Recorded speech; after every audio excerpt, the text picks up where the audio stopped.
Morning, Marty. I'm heading out of North Carolina right now, so 5 hours from now I should be there, say by 1 o'clock, maybe 12:30.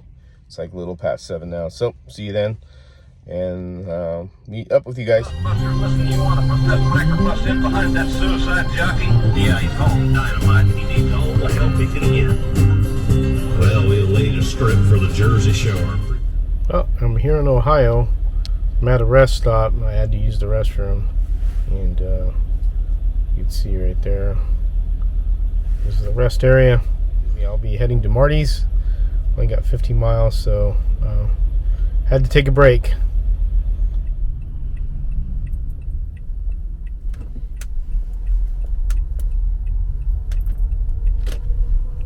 And we are here. And this is the house. And there's Marty. It's for my wife. Just wanted to see where I was at. This is where I'm staying. Love you, bro. Alright, we're here at the 2025 NSR Nationals, East Coast Nationals, and they're setting up the track. A lot of work. 2 tracks this year. They're going to have 2 tracks to make it easier to have people race, because when you have one track you have to filter all the drivers through. This will make it a lot simpler. We have Josh over here. We have Ian. Hello. We have Marty setting up. Steve. And here's the first track. Oliver's working hard to wire it up, along with Ron, I think his name is, setting everything up. But this is the track, what it looks like. A I think it's a real nice design. It's got S's here. Nice flow. It'll be a real good track. Here's what it takes to put it together. So each individual will have like certain groups of people, and there's a paper on what to do, and we'll put the sections together, and then as all the sections are completed, they're carried out to the table, and then they're assembled. Of course, it has to be wired, so I'll have to wire everything right there. And then there's a podium where the drivers are going to stand, and they're going to be standing up there and looking down at the track.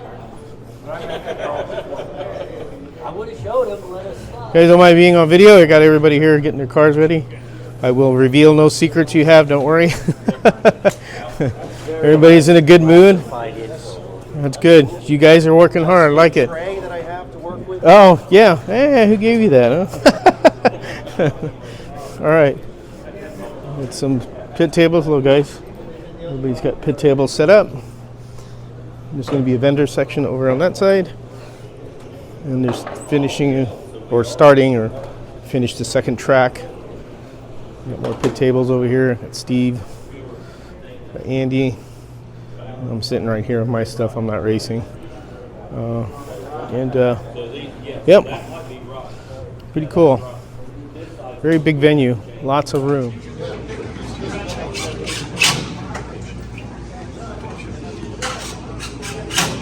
Stock Car Bro, hard at work there. All the stations. Wow, look at all that.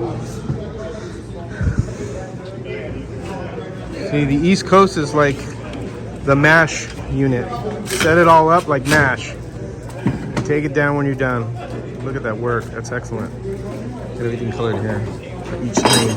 This is a lot of work, guys. They even have the plug-in connector too. So I mean, they're really accommodating for everybody's controllers. So that's really cool. All right, they got the first track running. They had a little bit of electrical issue, but they solved it. This is a lot of work and a lot of time spent putting the track together and then wiring it up. And then you have to put the borders on. Make sure everything's supported. They have poles underneath there. Make sure the track is supported, doesn't flop around.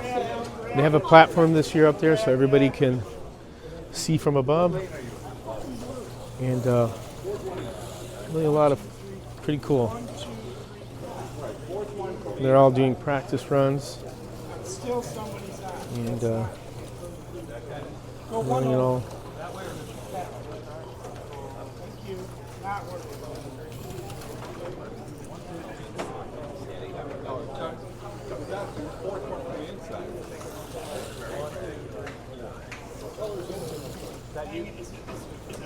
Yeah, there's just a controller. Try it now. Trying to figure out that car there.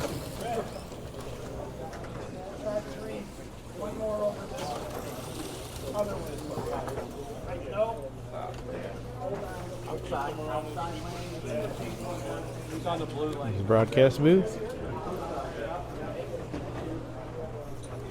We have several cameras up here. So these are the Osbot cameras. The tiny 2 light, I think is what it is. So there's 2 here on the pole for this track. There's 2 over there. There is a pocket camera like mine here, similar. And there's one for everybody to show the announcers, broadcasters. There's Steve. And You gotta say more than no. I think it's going to be the yellow one.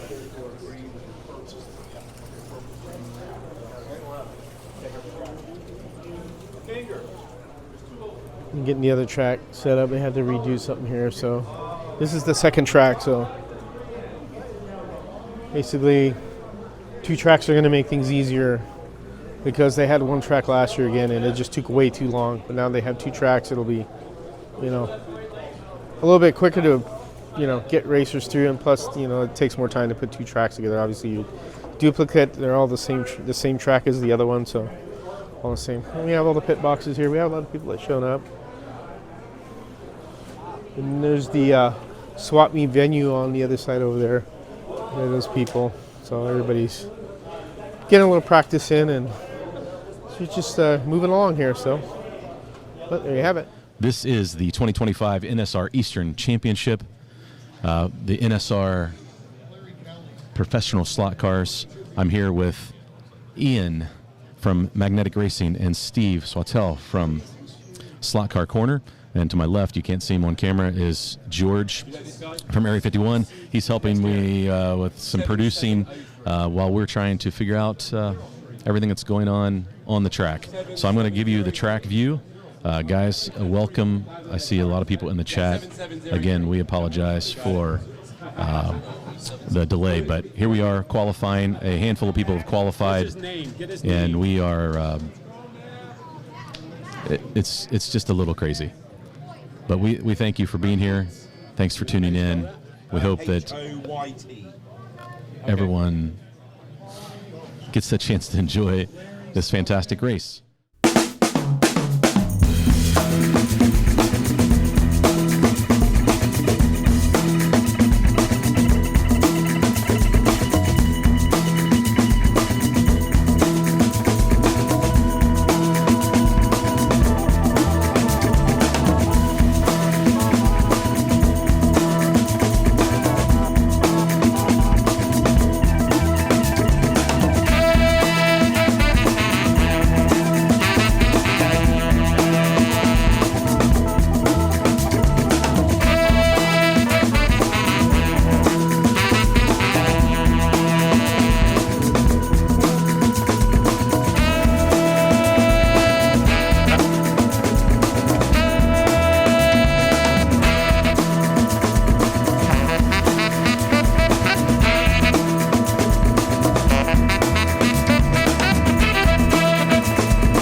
Jet in the booth. Hello, hello. How you doing? Not too bad. How about you? Not too bad. How was your qualifying? You know what? I can't complain. I want to complain, Okay. but I won't complain. I ran a mid 7.2. Yep. It was not bad. Do you know which group the car you're in? Group 3. Okay. Yeah, car handles really well, and in a race like this, a good handling car is a very important thing. So, Do you feel like you maybe set up your car more for the race then? Are you going to be a bit more, are you hoping to be very consistent? I'm a bad qualifier. Okay. Is that a nerves thing or? Yes. Okay. Yes, and I've been racing for like 30 years. Okay. And I still can't qualify. So you've been racing since you're 5? You are too kind, Ian. So kind. So yeah, I just can't get out of my own head. Okay. But when race comes, it's like, oh well, that for some reason pressure seems less on race time versus qualifying. He settles in, and I know 5 minutes is much more than 3, but just knowing that he has that extra length is going to be huge. We have Andrea having a nose over at the screen. That's right. There Literally. we go. If you ever wanted to know what Andrea's nose looks like That was it. you've just been treated. That was it. Yeah. Do you fancy coming on having a quick chat, Andrea? Yeah. All Sorry right. to chuck you out, Corey. No, I mean, how can I take offense to that? Thanks, guys. Absolutely. Appreciate No worries, it. man. Good luck. Thank you. How you doing, Andrea? All good, all good. All good? A little bit tired after all of these trips. All but the travelling? Yeah, looks good. Absolutely. So you spent a little bit of time in the sun. Do you think that's helped with your preparation for this race? Yeah, yesterday night I was working a little bit Okay. with the cars for today. I just knew about the eccentric bushing was allowed. Okay. So yesterday night in the hotel I tried to work a little bit on the cars. To get ready, but yeah, everything I think is ready. Excellent. Did you change much on your cars once you had your 9 minutes of practice earlier? I tried a couple of cars. Okay. I had 2 GT cars. One was a C8, and the one that I'm going to race it's a Mercedes. Okay. So I worked a little bit to choose the right one, and I think it's fine. So you know the range of NSR cars better than everybody. Is the Mercedes the best GT car in the class? No, I don't think so. I Okay. think maybe the best should be the C8. Okay, so how come you chose the Mercedes? Do you like a challenge or? No, because Mercedes paid me €1,000. Fair enough. No, I'm joking. It's a good car that I already had in Italy already. So I just took from the shelf Yep. and bring here. Okay. And it was good. So I tried both. They was pretty similar, just different style of driving. Yep. The Mercedes it's a little bit more grippy. So in this condition, I like it a little bit more. Yep. So that's why I'm going to race with it, basically. Excellent. So you won at the Western Championships last weekend. How does this track differ to that track? Oh, it's completely different. To people that are maybe fairly new to slot car racing, Okay. what are the differences? Well, basically, in the Western Championship, it was a wooden track, so it makes the setup completely different. Also, the driving style is a little bit different because you have to drive very smooth on the wooden track. While on the plastic track, it's kind of different driving. Okay.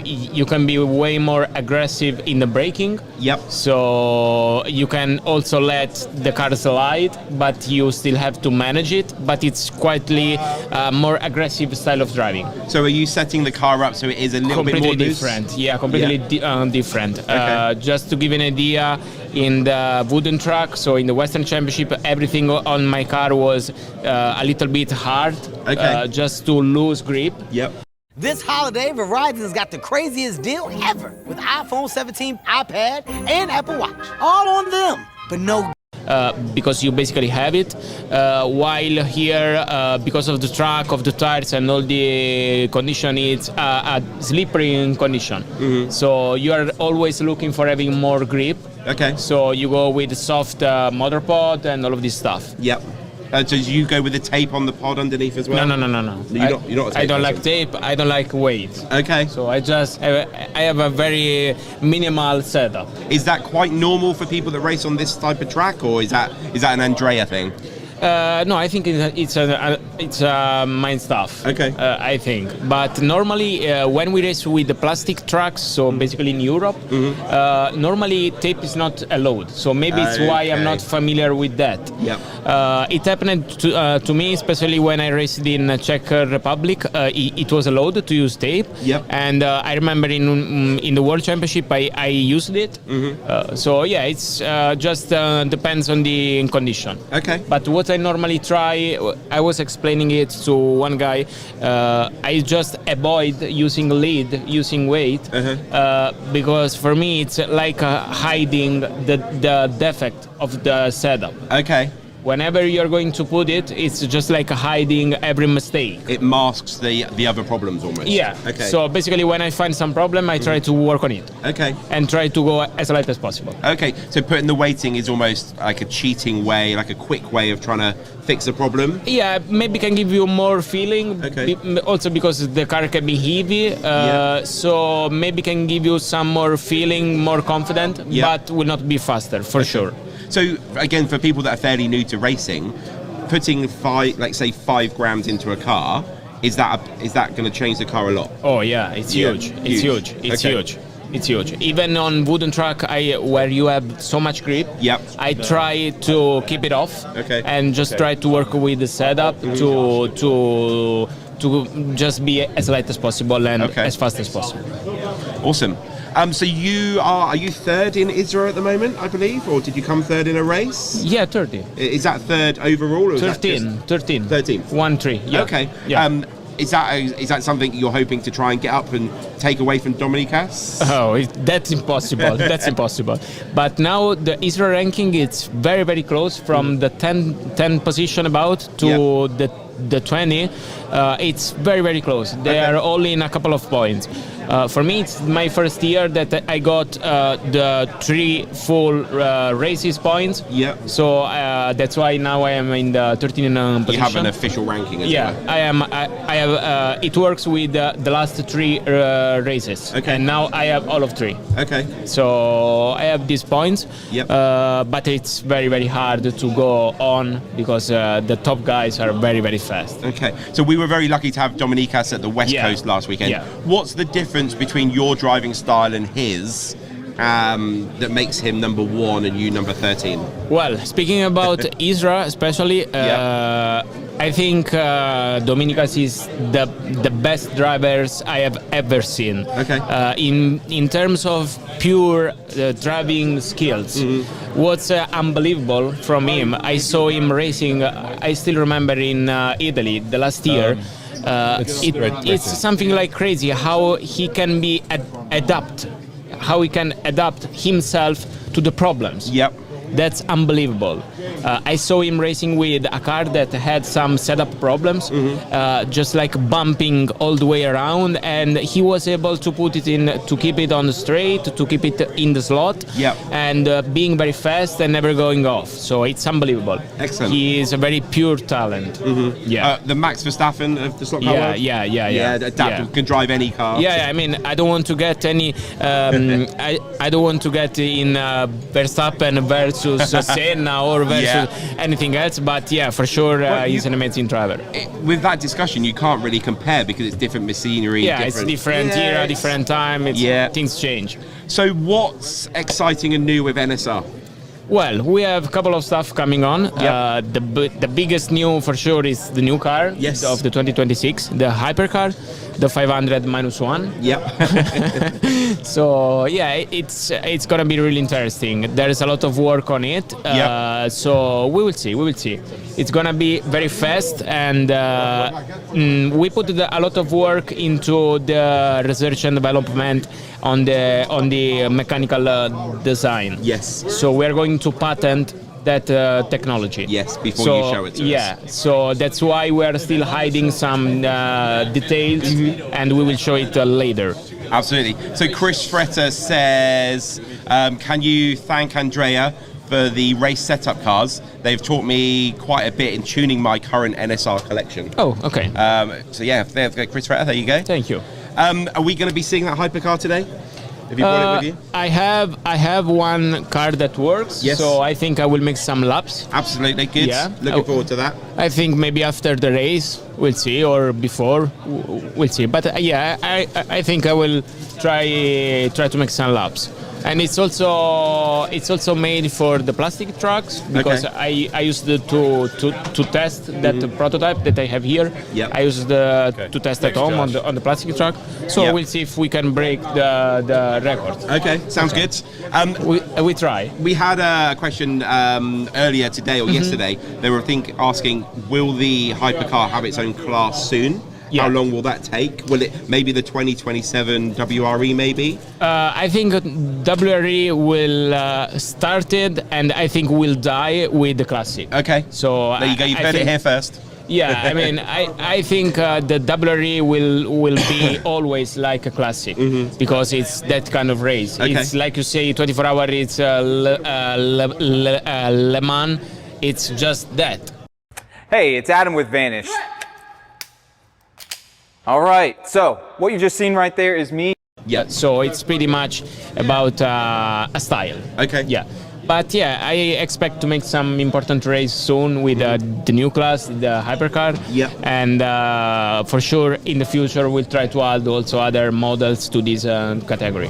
Are there any new classics coming out that maybe we might see in the 27 WRE to take away the title from the 908? That's still hard to say, Okay. because normally we make just one car a year. Yep. And in the first 6-7 months of the year, we just put all the focus on the next one. Okay, so all the focus right is now, hypercar. Yeah. So right now, as soon as everything is ready with the hypercar, we will try to make our best for the next one. But right now, to say something for the 2027, it's quite hard. Yes. Yeah. I've noticed recently there's been a bit more activity on your YouTube channel. Is that something going forward you're going to be increasing? Yeah, why not? Why not? Yeah, for sure. We're trying to, especially to make some video tutorial that can help the beginners Yeah. of the people to trying to learn something more. Yes. At least we try to explain how we used to do kind of things. Yeah. It's not how should be done. It's Yeah. how we used to. Yes. So I think a lot of new people in the slot car world get confused that they take a car out of a box and it doesn't work amazing on their track. And I think people need to understand that every track is different. So you give them a good starting point, but they need to understand which direction to go for their style of track. So I guess content like that would be good. Yeah, for sure. We have a guide, a tutorial guide that can help people in setup cars finding the right way. Yes. So, for example, in our guide, we tried to explain that kind of some material can work in some condition, other material can work in other conditions. Yeah. So I don't like to say, oh, the red motor support is the best one. Yes. No, it's always depends on the track and conditions. And driving style as well. Yeah, for sure. Absolutely. For sure. Good. Well, thank you very much for your time. I think they're just about to start to get the racing started. Yeah. So, Let's go for it. Yeah, good luck. And Thank we you. might speak to you a bit later. Of course. Certainly when you get your hypercar on the track anyway. Yeah, for Cool. sure. Thank you very much, Andrea. Thank you. I'd like to thank everybody for coming out. Another NSR Eastern National race. The biggest NSR race in North America. We got over 67 racers this time. That's a 20% bump from last year. Give yourself a hand. Are you ready for race day, Steve? I'm ready. Here we go. Lights out and away they go. Yep. This is a different race management screen to what I've been used to. So I will do my best to get used to it and give you the information. We've got some nerves already evident here. Yep. It's going to take the drivers a few laps to get settled in, get into a rhythm. Definitely. And then as the race goes on, we'll see fewer and fewer offs. Okay, so in the GT class, we've got John Wilkinson in the lead right now, starting in the red lane. For those Marty Ford fans, he's in 4th place. He's got it all to do. Very early days today. Lots of racing to carry on with.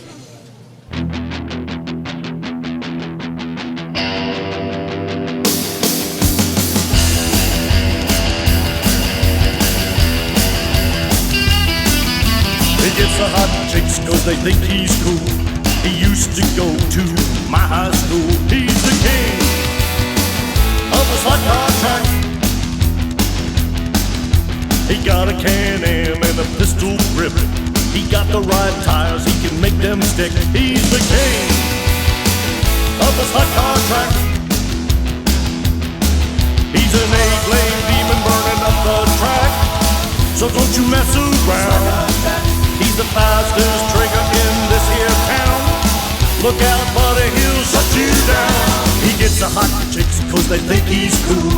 He used to go to my high school. He's the king of the slot car track.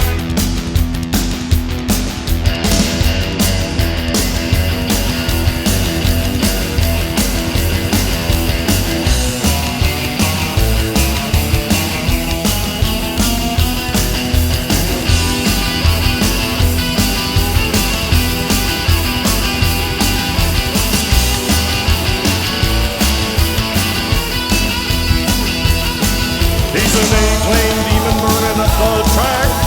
So don't you mess around. He's the fastest trigger in this here town. Look out, buddy, he'll shut you down.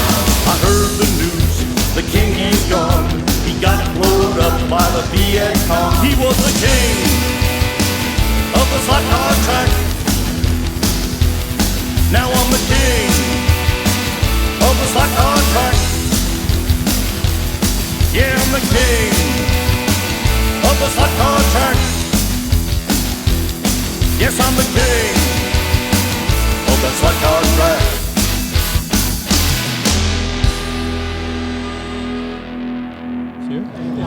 Welcome. Welcome, Claudio. Thank you, thank you. Yeah, for those who, we'll do a little introduction here. This is Claudio Serrano. Did I pronounce that right, Claudio?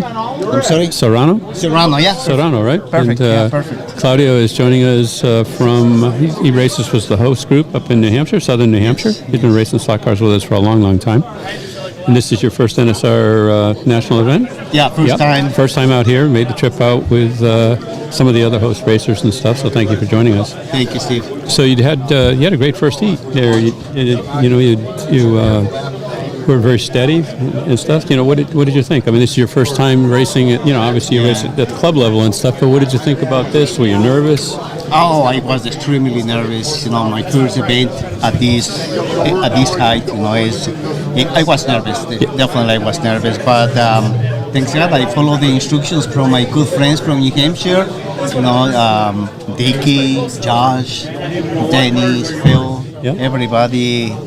We stay together as a good group, good team. So you had Dennis Dwyer, another host racer, in the same heat with you. Correct. Yes. Right. And he had a good heat. So how many laps do you think it took before you got settled in? You're in your rhythm and stuff.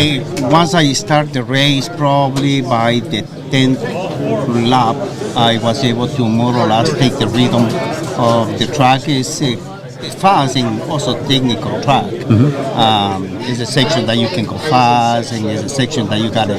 It's a little tweaking and stuff like that, but it took time. But thanks God, I was able to get a good car.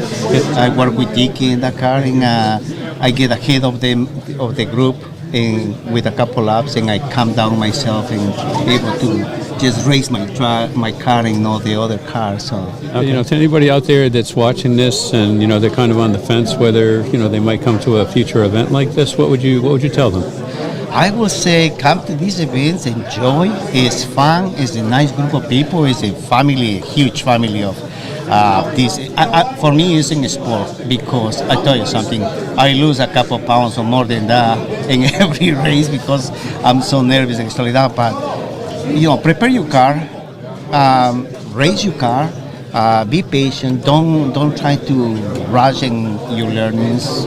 Practice makes perfection. So. Yep, good. That's good advice. Now, when you set up your car, I'm just curious. Did you have two braids on your guide, or did you just have one braid? Two braids. Thanks, Steve. That's all right. That's good. That's all good. Yeah. Well, you know what? I got the pleasure to race against this man. It was fun. You did a great job. It was good. So it's good. It's nice. It's my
we got a track called on there? Because everyone's having their tyres cleaned. I think they're in between heats. Yes, 35 absolutely. to go, so yeah. They finished the first heat. So I went and had food and completely forgot everything I learned about this screen. Yep. So the end of the first heat of the third race on the GT class. Got Rob Hall on 29 laps, Rob Vinek on 30, Dan Silfarma on 31, Bob Roberts on 32, Kurt DeMars on 34, same as Paul Coppin, 34, Larry, is it Coop or Cop? Cop on 35, and Corey Jett, 36. He's dazzling them all with his shirt. They can't see where they're going. That's what it is. He's blinding them. That's it. They need sunglasses. Having a quick look over on the classic one, we've got Chris on 26 laps, Mike Musial on 27, the same as Scott. The next three are on 29 laps, Matt Hoyt, John Allard and Craig Jensen, and then Joe Herrera and Kyle Murray on 31. So we must have found Joe a car. We didn't. He's actually doing quite well. He wasn't entered in the classic. Yeah. Imagine if he goes and wins it. There'll be controversy there, surely. Oh, good for him. Where is Michael Massey? That's right. Yeah. His wife almost had a heart attack for him. Oh. So there she is. Is that his wife that I would see on his Monday Night Madness? Yep. Hello. How you doing? He's doing fine, Jen. He's doing fine. You know, I think when we were young, the controllers and the power, controllers the track power and stuff, they're so much better. Not just HO, but just in general, right? Okay. You used to have the plunge style, controllers, and you'd get, your thumb would get a workout, and your hand would be bruised, using the darn thing. And you contrast that today with the controllers that we use and we take for granted, and there's just a world of difference. Yeah, absolutely. I mean, you tell the difference, like even now when you get yourself your cheap controller from your set, and then these high-end ones. Yep. So imagine the difference between a high-end one now and any controller 50 years ago. Yep. Big difference, I guess. Big difference, but if you're listening to this and if you look at these controllers and you're thinking about, buying like a nice controller, right?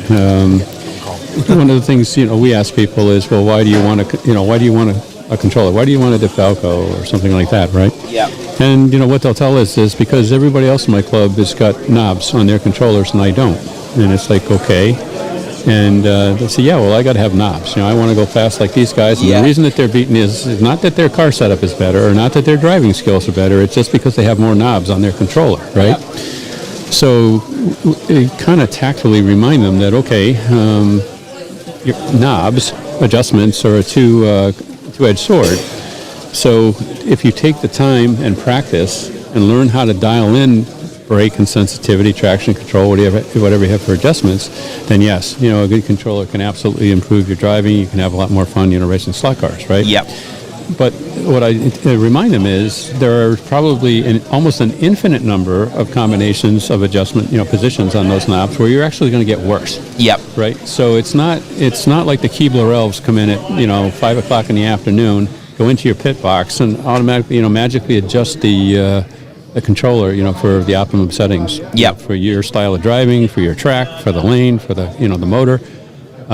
You have to practice, right? And if you can't do it, if you're like in an event like this, if you watch some of these drivers, they're making adjustments to the controller as they move, from lane to lane and so on.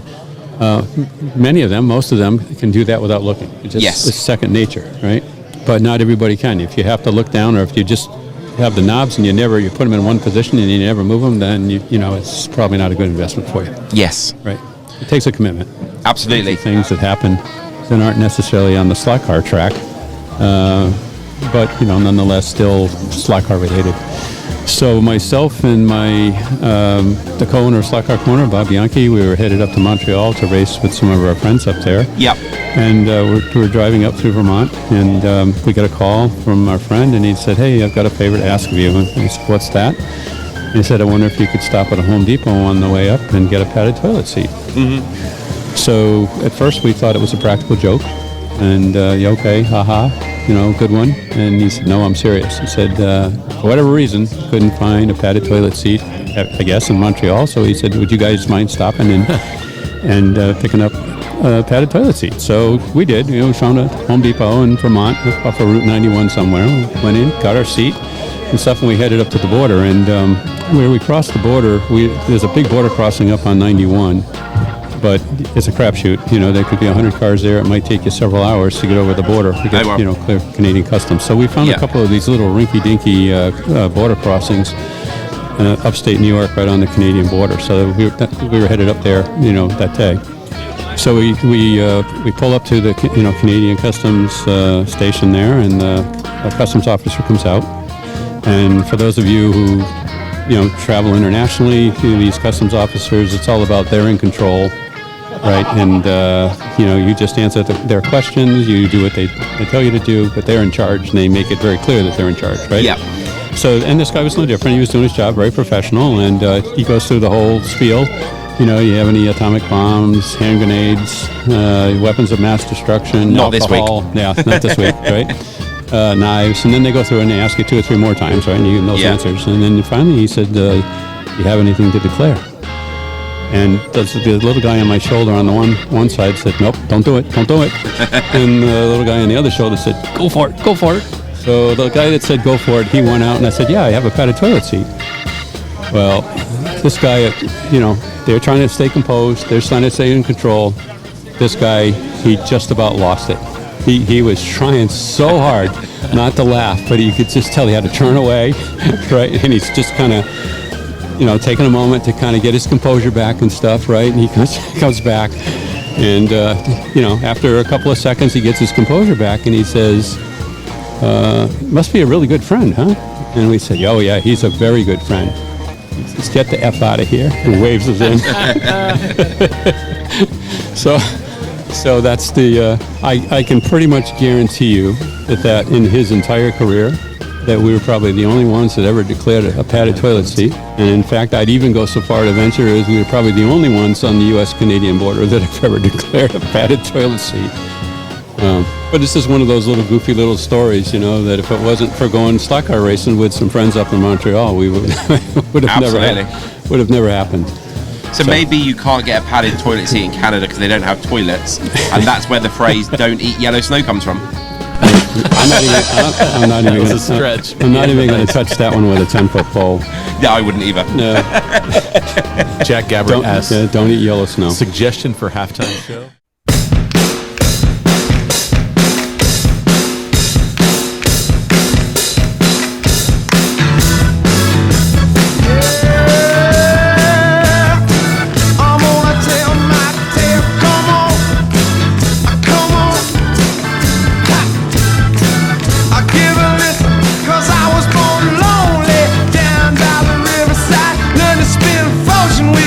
And throw dice.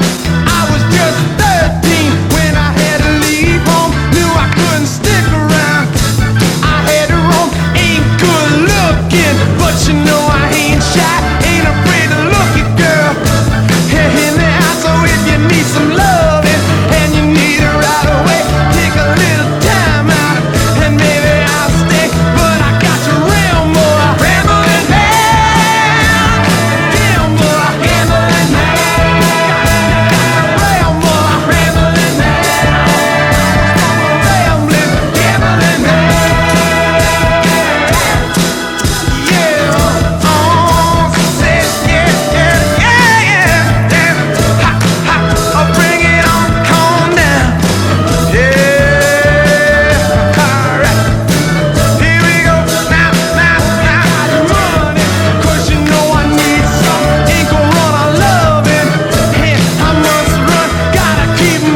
Rich D. Yeah, Rich D. Sounds good. How did that race go for you? Were you aware of how close it was at the end?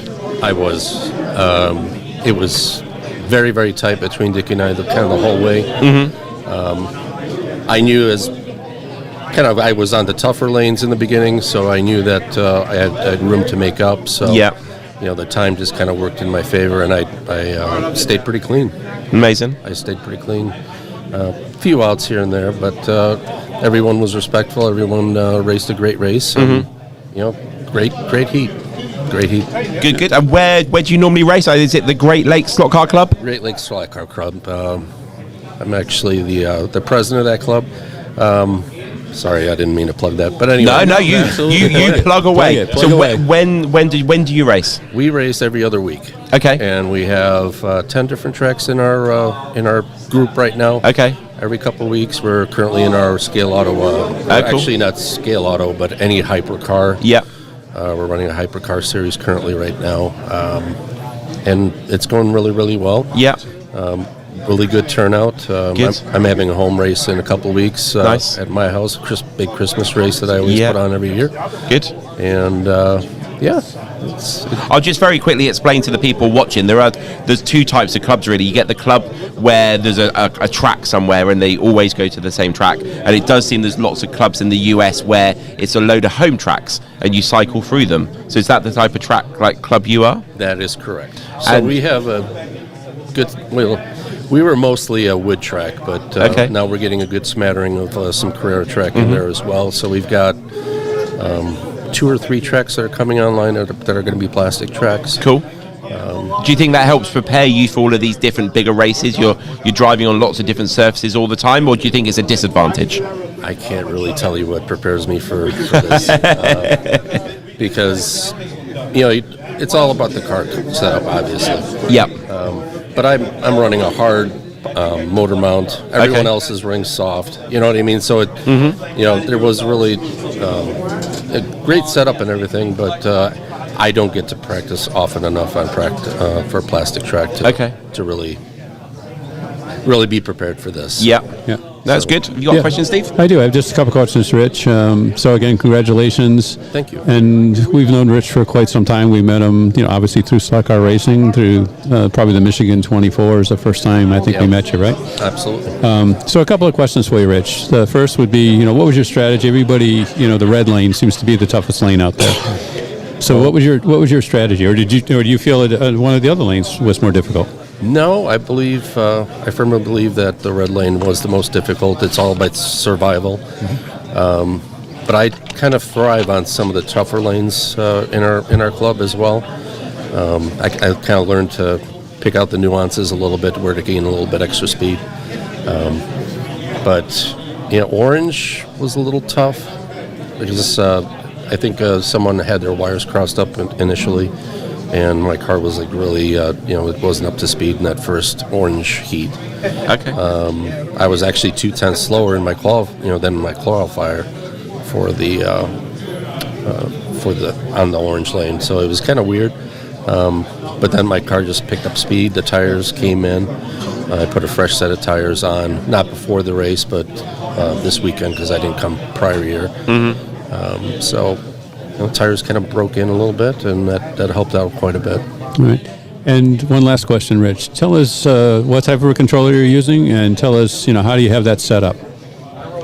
I tend to be very aggressive with my setups on my sensitivity is really dialed up pretty high.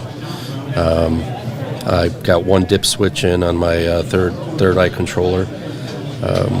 Not a lot of brake. I've kind of learned that, through racing with you guys and coming here to Michigan, that I dial off a lot more brake than I do at home with some of our home tracks. That seems to be the quickest way around. And kind of between the, being kind of aggressive with the throttle and then making sure the car was straight and letting it coast through the turns, that kind of made my day. Yeah, so it's kind of interesting. Rich is not the first person that we've interviewed. It's mentioned keeping the car straight, right? We've heard that from several of the heat winners and stuff. So, for those of you out there that are, learning the craft and learning how to race the slot cars and get better, this is good advice, right? Don't overdrive the car, right? Just I had Andy Shin next to me for a couple heats, and I kept on telling him, run your race, because he was getting frustrated. He'd come up, try to keep up with me and start fishtailing, and I said, just back off a little bit, and you'll do some nice laps. Yeah, and it's interesting because we had talked about that too. Where somebody will come up that's faster, and somebody will say, hey, he's faster than I am. I can go. All I have to do is go a little faster, and I can run, lap times like him. And it doesn't always work that way. No, or the the advantage I like to take of is some guys, when you get on their tail, they start to get a little nervous. You know what I mean? So, and then tend to overdrive the car, and that's where I kind of pick my points as well. Yeah. Yeah. So I'm sorry I'm not beating my own drum here, but no, it's good. But this is all good fun. It's I'm having a lot of fun this weekend, and that's what it was all about. So one more, probably the most important question: if somebody wants to come and race at your club, how do they find you? How do they get involved? All right, Great Lakes Slot Car Club, GreatLakesSlotCarClub.com, and we also have a Facebook page. So just look us up on the Great Lakes Facebook page. Good. And do you have club cars or controllers that you can lend, or is somebody's that new? So this is where we're kind of interesting more than the regular club. Everywhere we go, the track owners have their own controllers. Okay. So you actually use those controllers. Okay. Which actually kind of puts us a little bit of a disadvantage here when we come to these races because, a lot of times we're not used to even our own controllers that we don't use but once a year. Yep. Okay. So, so you really have to kind of, learn a little bit and, how I've learned is just be aggressive with the throttle at home and be really late on the brake and that's kind of how I've learned to kind of my driving style. Yeah, which is completely counterintuitive to letting the car coast through the turns and like you have to race here, but this is all fun. Awesome. So it's really easy for somebody brand new to come along to your club. There's B controllers. I'm sure you've got cars to lend people. Oh, we have cars. Amazing. I have more than enough cars to sell. Everybody in the club does. Yeah. Yep. And once they do become a part of our club, I mean, we tend to take care of those guys and make sure that we don't, price them out too much. Yeah. Especially with controllers. It's an investment. Some of them really is an investment. So when the controllers at the house, that's all good too. Amazing. So we're just Great Lakes Soccer Club. Great Lakes covers a lot of ground, a lot of area. So could just tell them, the general area where you are, your club. Sure.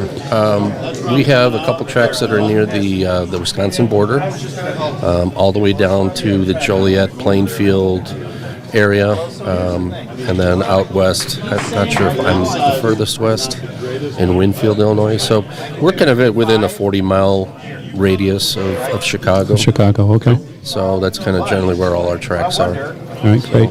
Thank you so much, Rich, for joining us, and congratulations. That was a great heat. Thank you very much, guys. Yes, Thank you for your time. Go and celebrate your win with your friends. I will. Thank you. Thank you very much, sir. We've just started the next GT race. We're just going to run through them. So if we start in 8th place, they're only a minute into racing, so Paul Brotz is in 8th. And we got Mike Shanks in 7th place. Steve Shrilla in 6th place. Josh Reed in 5th. George Kazakis in 3rd. He moved up. From Josh Boutot, now in 4th place. We've got the Steve Holzman in 2nd place. And Andrea in 1st place. Who's this Andrea guy? I don't know. It's like a foreign name there. Noviello. Can we have the bottom one? So I'm in trouble here. I've got 2 hats to wear, but they're both racing. So which one do I wear? Do I like front and back? What am I doing here? That's a good question. It's a good question. But so we've got some Total Domination Racing. That is Steve Holzman. Or we've got the man, the myth, the legend, Andrea Novello. So I've got to choose which am I supporting. I can't sit on the fence. So yeah, the top Andrea and George. Yep. And Steve Holzman, they all have best lap times 6.6, 6.7. I mean, these guys are flying. But It was George that qualified fastest, wasn't it? It's like 6.59-ish. Yes. Something like that. But like 200s quicker than Andrea. Andrea was right there with, a 6.0, qualifying time, and Steve Holzman wasn't that far behind. But let's see, once they have a few more laps, George just ran a 6.9. Andrea's 7.01. So I mean, they're essentially equal. There's not much difference there. Steve Holzman in the 6s. So I have a question for you. A lot of these racers have not been on the circuit since they qualified this morning at like 10 o'clock. Right. So we talk about concentration. Do you think that has affected them? They've been sat around for 7-8 hours, doing a little bit of marshalling, a little bit of tinkering. But what do you reckon their concentration level is like? I think their concentration level is still quite high. Yeah. These guys, it's not their first rodeo. They've been to other events, where you have to sit around and there'll be some time before you actually get to race and stuff, right? Yeah. So for the most part, I think they're relaxed while they're waiting. I don't think most of these guys, their nerves really bother them, and when they step up onto the stand here, to actually race, they're ready to race. Yeah. Yeah. Do you think a couple of hours before, or even an hour before, they think about like top level sportsmen their intake? Did they eat a banana? I know that's quite a common one. Do you think they thought about that intake in this hour leading up to the race to get that concentration to the top level? Yeah, I'm sure they do. They probably want to make sure they're hydrated. Yep. Different people have different regimens, different diets and stuff like that. But they want to make sure they go to the bathroom. Little basic things, right? Before the heat starts. So everybody has their own little routine. And hydrate to concentrate, as they say. Hydrate to concentrate. Yeah. Did we find out whether Rich's 321 was more than Corey Jett's 321 in track pieces? We didn't find that out, but we might be able to. We've got Oliver next to us there, but he looks busy. Let me see if I can find that. So Steve's going to go off and use his influence to find out the information we need to know. I say, so Andrea is in the lead on 33 laps. Steve Holzman is on 33 as well. So, no, different, yeah. Andrea is leading the race by, let's have a look. So Andrea crosses the line. Oh, so Andrea's exactly a lap ahead of George. Steve's on the same lap. Josh is on the same lap. Mike's only one lap behind those three. Josh, Steve and Paul, they're all within 6 laps of the leader as we come to the last 30 seconds of the first heat.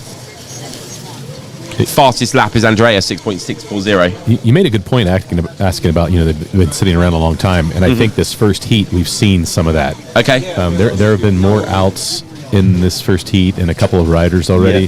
That kind of surprised me. But I think you're right. I mean, they'll settle them really fast. But it's hard. Yeah. To sit there all day waiting and waiting. Yeah. And so, but that's what makes these guys the best. Yes. They'll be quick to recover.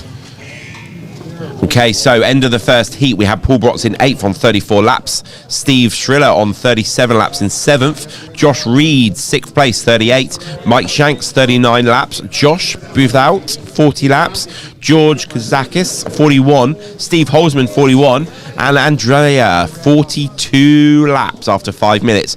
We have...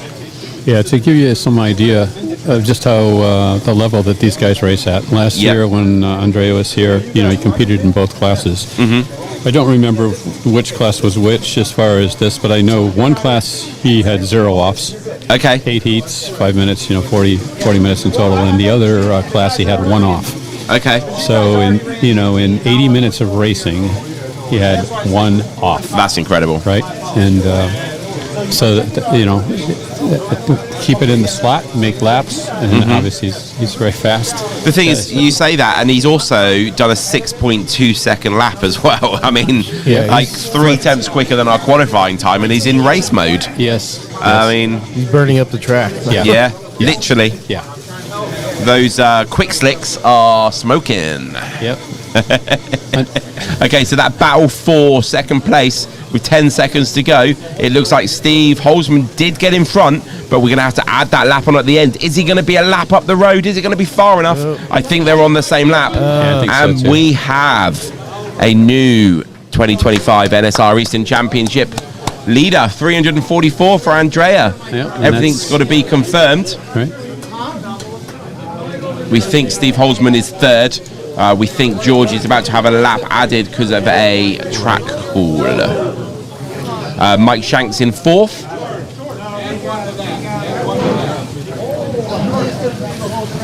Has Andrea run off the other way? Pretty much. He knew that we were looking. Oh, he's still up there, actually. Good job, Josh.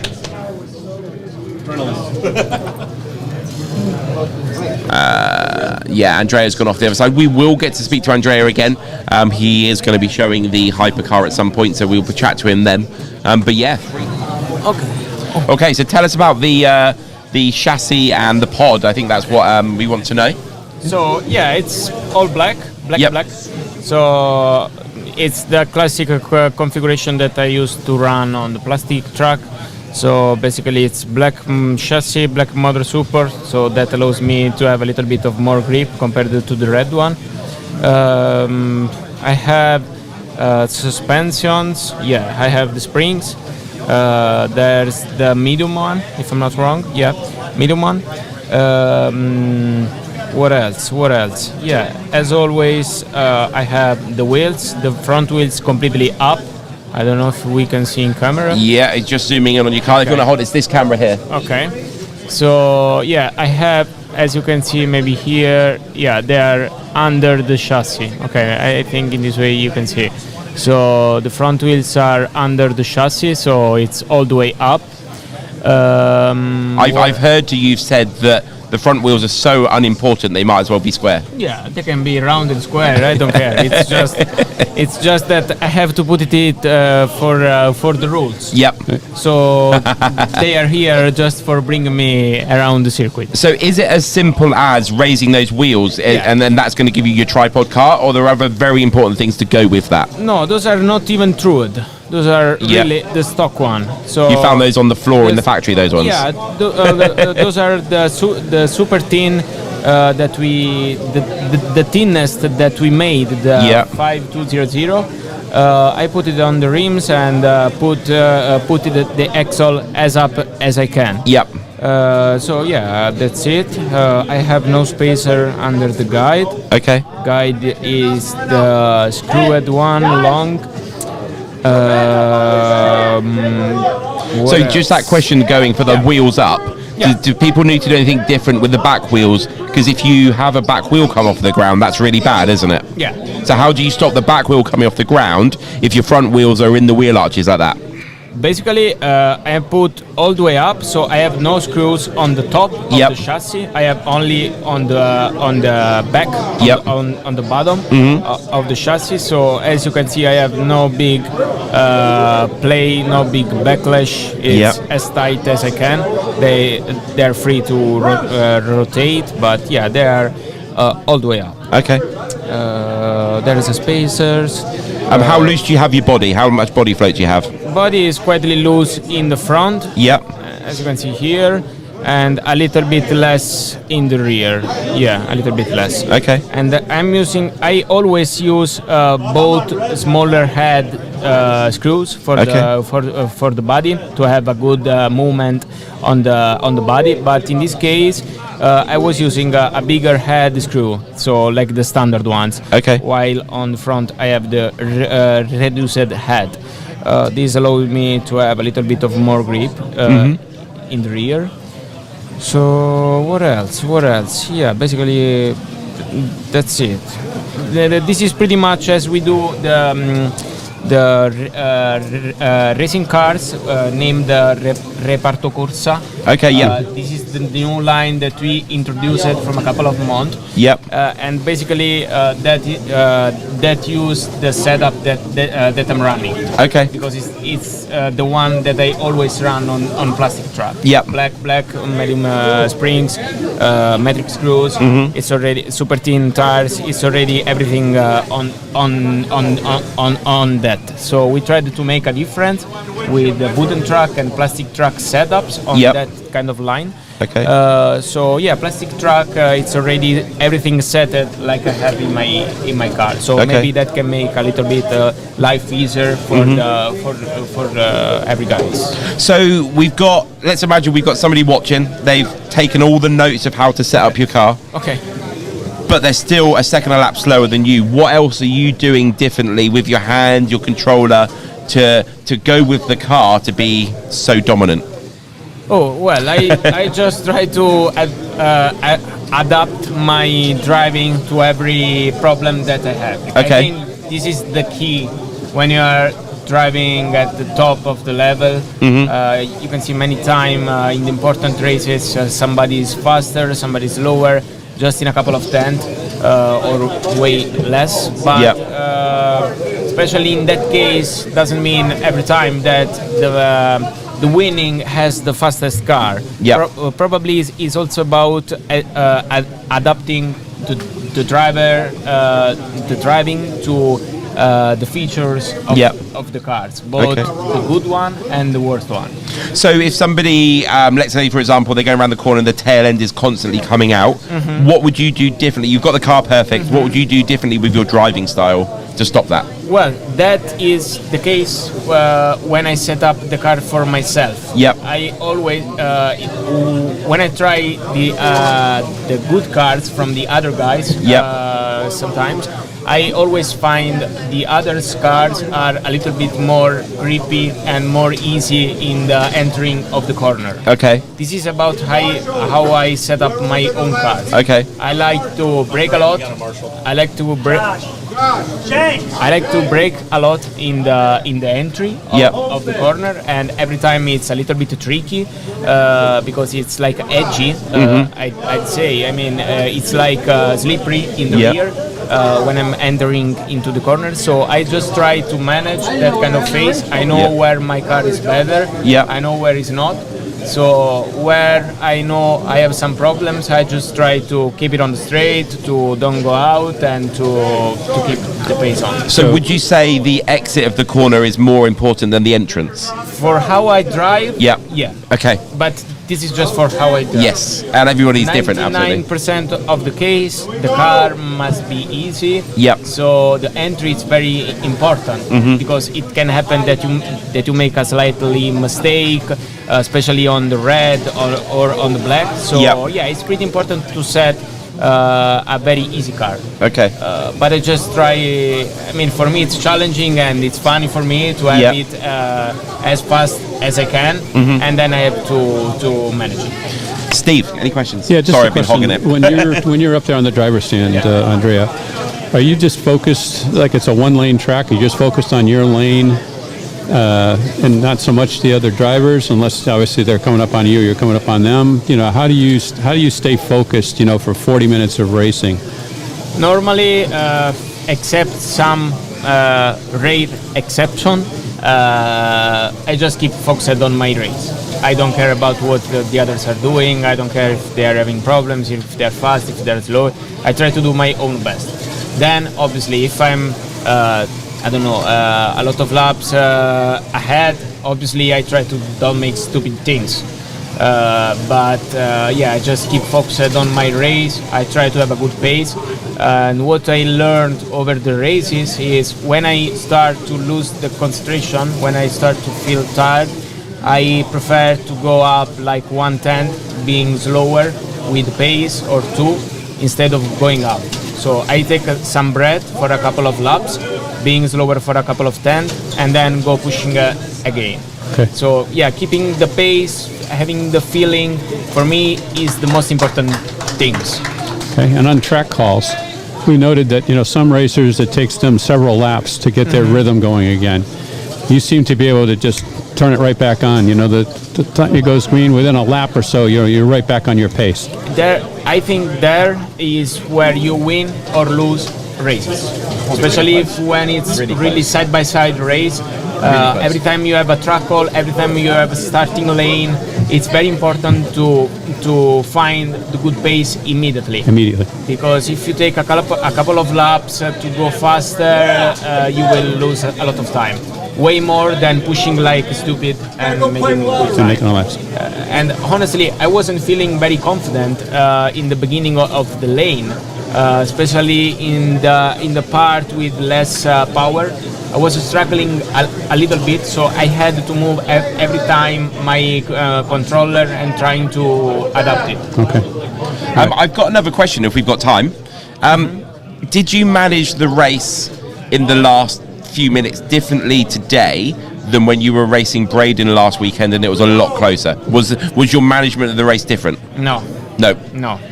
So it wouldn't matter if the car is a meter behind you or 10 laps? In this case, yeah. Okay, so like Steve was saying, you're racing your own lane. It's like no one else is there. Yeah. Okay. I don't know, but I think in the last lane, I don't remember the times, but I was pushing like an idiot from the first lap to the last one. Yeah.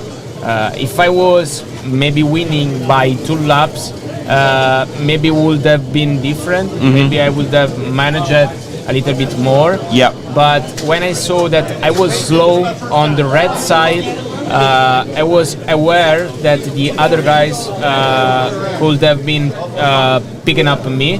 So I was trying to push every time. Okay. Just doing my best to don't go out. Yeah. But yeah, I was pushing every time. A quick question on the screen here. So does he use all 3 suspension or only the rear?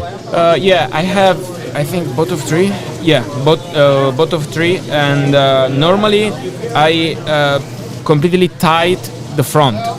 But yeah, on this car, on this track, in this condition, I have it a little bit loose, just something like half of a screw.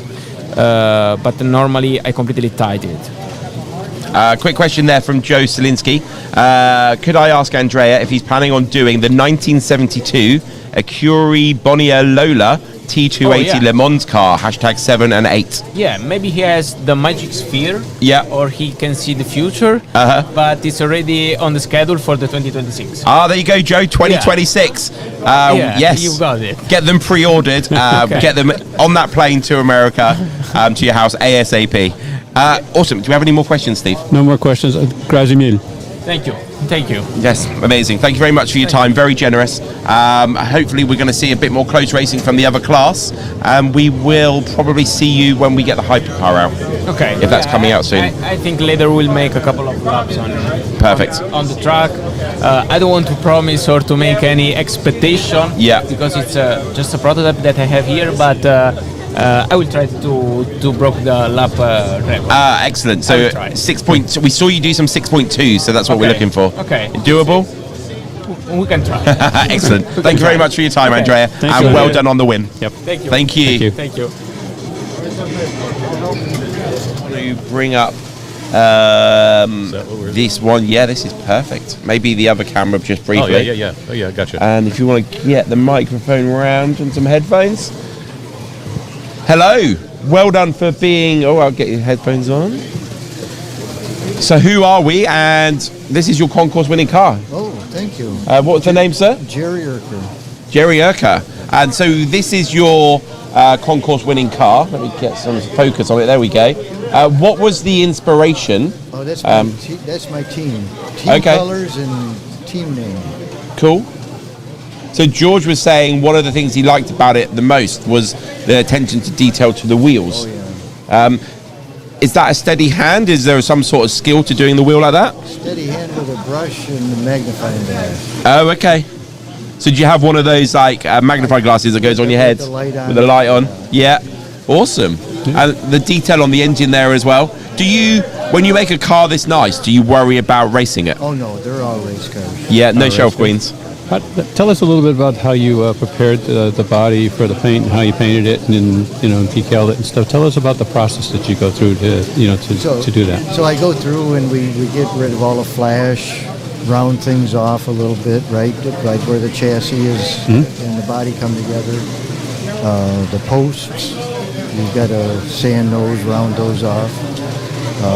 I don't sand the bodies usually. I just prime them and paint them with a lacquer. Okay. Tamiya lacquer. So just rattle cans? No. It's Airbrush. And what kind of airbrush do you use? Oh, I've got 2 different kinds. Okay. I'll probably hack up the name. The Iwa or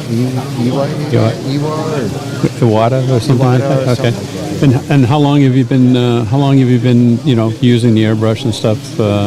a little over maybe 2 years. Okay, so fairly new. Fairly new at it, and you're getting some great results. I like building models. Yep. So I put more time into the paint than I do in the mechanical side of it. So I got to start working on that. Roughly, how long would it take? Did it take you to do that? Probably about 20 to 30 hours. Okay. Yep.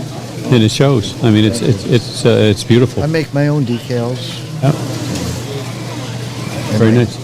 Can I get my racing name in there? Yeah. Racing name? Johnny. Johnny Piss Pants Racing. Say that again, Marty.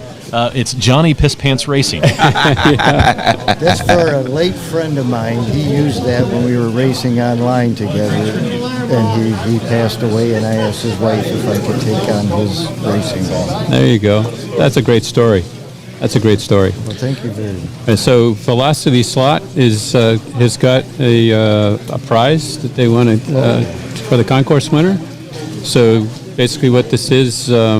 Get Marty to present it to you. Yeah, Marty can present it. Is a Doslot brushless motor with a Doslot ESC board, control board, and then it also has the 3D printed the motor can that you mount it in, so that you can use a standard motor mount. You know where that's going? In the Michigan 24-hour. Oh yeah, yeah.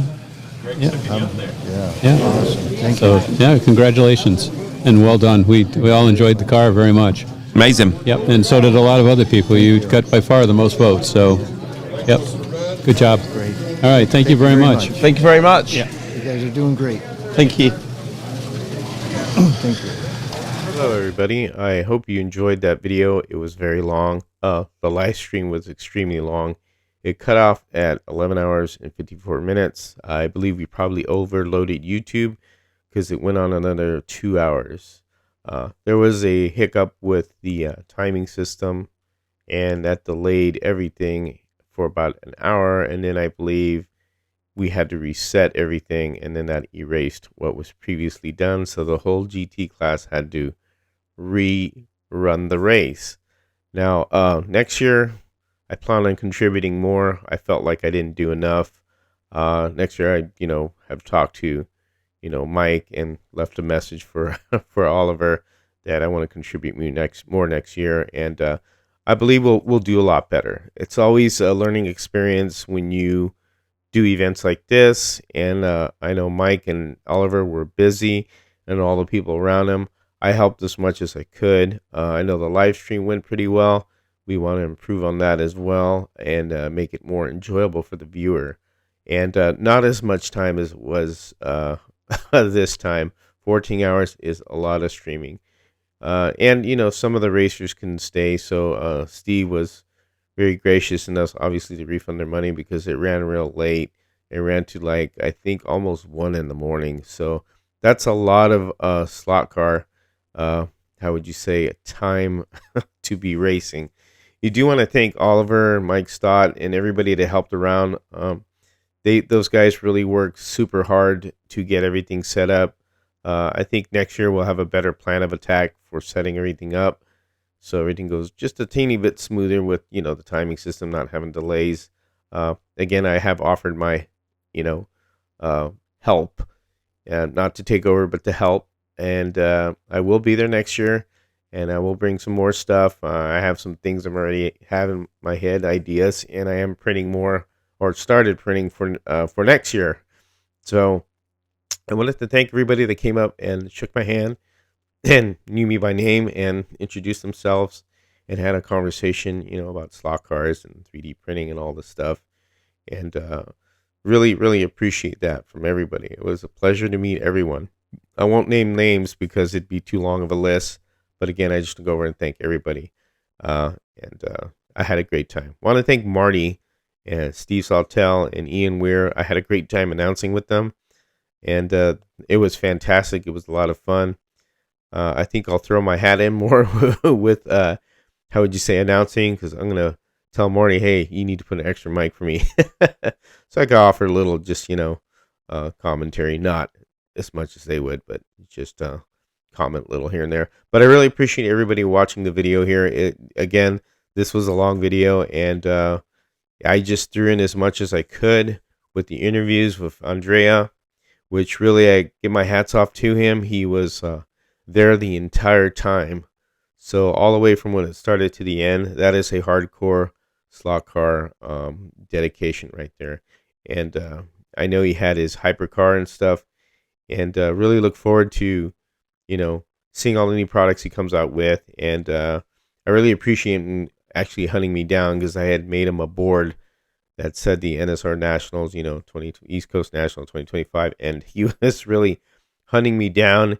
And when he approached the booth and said, who did this, I was kind of like, I did. So I was hoping he wasn't too sore that I used his mark of his product, but he wasn't. He was very gracious. He told me thank you, and I really appreciate that. That means a lot to me. And it means a lot to me that everybody else that, again, has come up and, thank Mike Stott and Oliver Smith and all the other guys that work with them that I knew by name, here and there. And I look forward to next year. And as always, thank you guys, and you take care and have fun racing. We've been waiting for a long time. Yes, we've been waiting for a long, long time. We've been waiting for a long time. But we ain't gonna wait no more. We're getting ready to rock and roll. We're gonna 1, 2, 3, 4, 1, 2, 3. Well, there's a reason everybody should be shaking in the house tonight. And you should grab your favorite lady and promise her you'll do it right. Tell Fat Jack to jump back and give you a shot of some booze, so you can party to some stomp down, butt bump and rock and roll, rhythm and blues.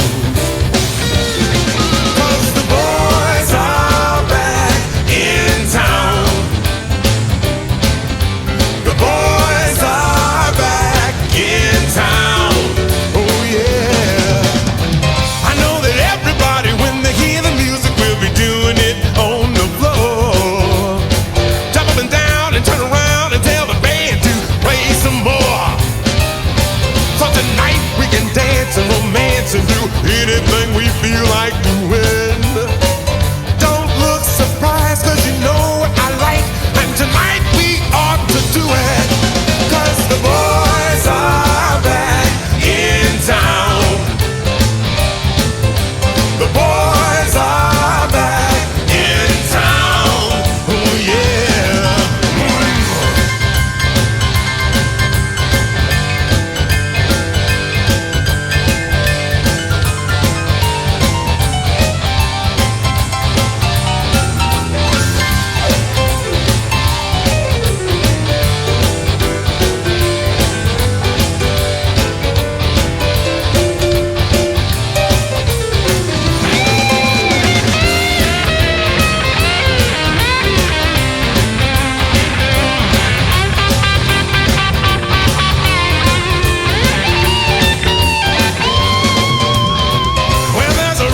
Everybody should be shaking in the house tonight. And you should grab your favorite lady and promise her you'll do it right. Tell Fat Jack to jump back and give you a shot of some booze, so you can party to some stomp down, buzz, bump, and rock and roll, rhythm and blues.